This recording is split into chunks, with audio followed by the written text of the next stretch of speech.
Lillian Machia's daughter Abigail was born prematurely. She was infected after birth and it got into her bloodstream. Doctors gave her antibiotics, but she didn't rally. Her fever continued to spike and she was found unconscious.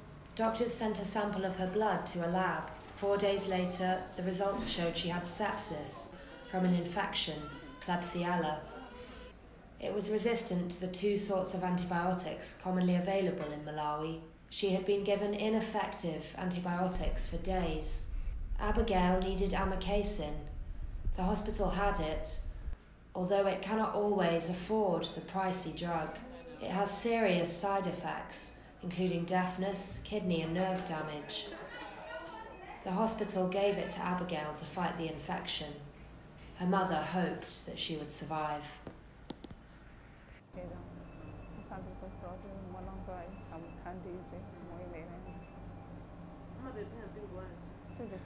The Bureau visited Malawi to report on the rise of antibiotic resistance. We spent 10 days visiting hospitals and health centres across the south of the country. Queen Elizabeth Hospital in the city of Blantyre is the biggest in Malawi. Babies like Abigail born in Blantyre and those sent from outlying areas are treated here.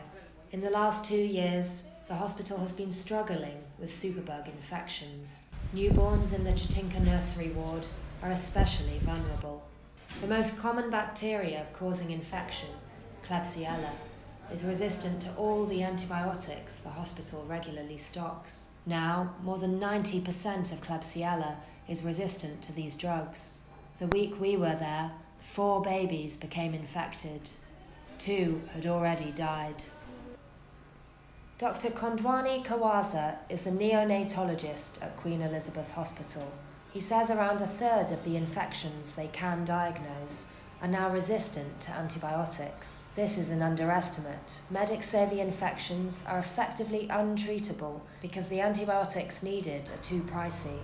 At this level, we really should have all the antibiotics that we need, but it's not usually the case.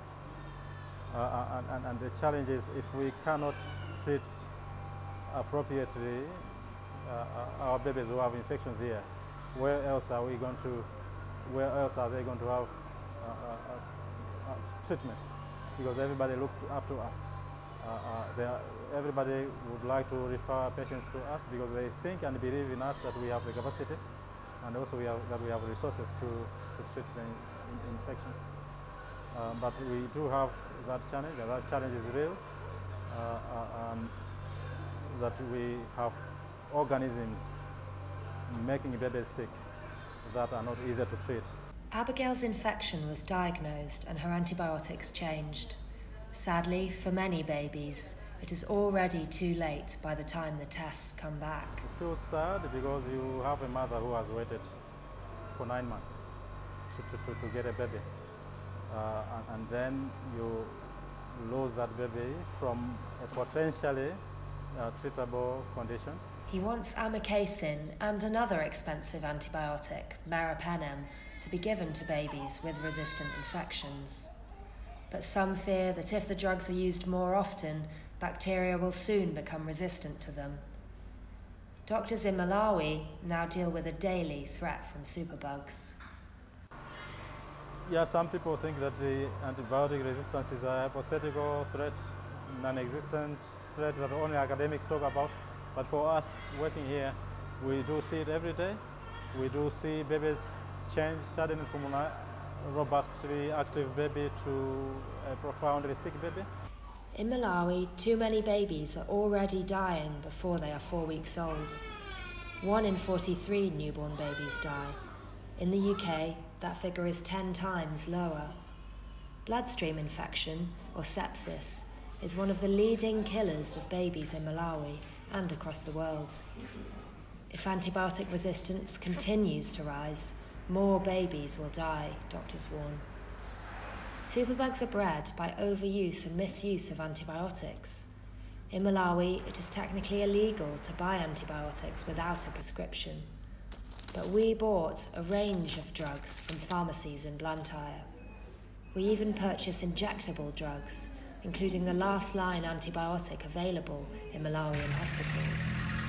Another problem is people failing to take the full dose of antibiotics, which fuels resistance. In rural areas, people often buy medication from passing salesmen. Elizabeth Love, who lives in a village in the Chikwawa district, shows us just one of 2 tablets she bought for her daughter's diarrhea. Women in the nearby village tell us that when the salesmen come, they just buy as many tablets as they can afford. Ibrahim Chikowe is a chemist from Malawi's College of Medicine. He wants the government to enforce the law on selling antibiotics without a prescription. It makes me angry when I walk into a pharmacy and then I can just access an antibiotic anyhow, and then I see somebody walking into a pharmacy and then buying an antibiotic anyhow, because I know what it takes to develop a drug. It is very expensive and then it takes long.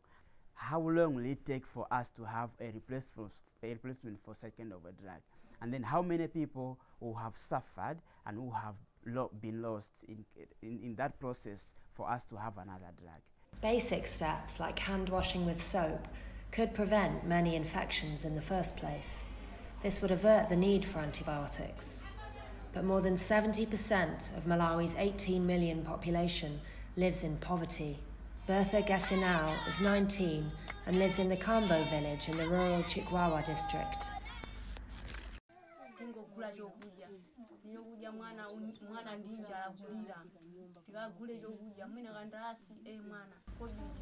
In hospitals and health centres, where most mothers give birth, infection prevention can be poor.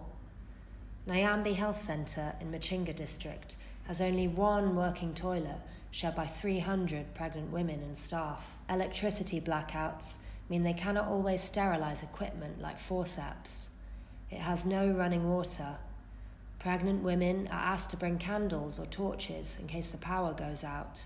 They are also told to bring a plastic sheet on which to give birth and a razor blade to cut the cord. These are often not sterile, increasing the risk of infection. The health centre also runs out of soap, bleach and sterile gloves.